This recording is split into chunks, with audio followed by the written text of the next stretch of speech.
la première édition du tournoi international pour personnes vivant avec un handicap du monde francophone. C'est également l'occasion de découvrir, juste derrière moi, on joue au football, mais d'une manière particulière puisqu'il s'agit du football réservé aux personnes malvoyantes. Cela s'appelle du goalball. Comment cela se joue? Quels sont les contours, les principes, les enjeux, mais également les règles de jeu? On en parle avec notre expert mondial sur place ici à Yaoundé au Cameroun. Le goalball, c'est un sport qui se joue sur un terrain de volley, c'est-à-dire 18 mètres de long et 9 mètres de large. Alors, la spécificité ici, c'est quoi? C'est que le ballon, la largeur des buts, 9 mètres, c'est aussi la largeur du terrain. Et la hauteur des buts, c'est 1 mètre 30. Et le match se joue 6 joueurs. Quand je parle de 6 joueurs, il y a 3 sur le terrain et 3 remplaçants.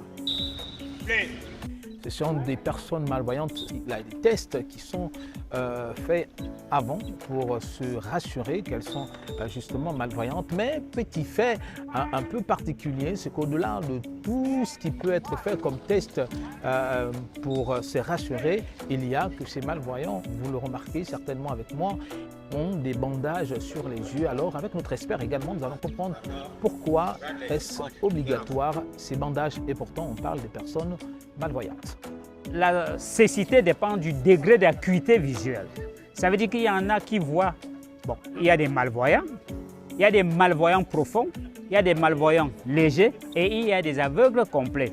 Alors pour les mettre tous au même pied d'égalité, il faut bander les yeux pour qu'on soit sûr que tous sont au même pied d'égalité. C'est pour cela qu'avant le match, il faut poser les spatchs et après les spatchs, on dépose au-dessus des visières pour que tout soit au même pied d'égalité. Parce qu'il y en a qui peuvent être à 1/10%, d'autres à 20%, et ainsi de suite. Donc même les amblyopes, ainsi de suite. En bandant les yeux, là, nous sommes sûrs que tous sont au même pied d'égalité.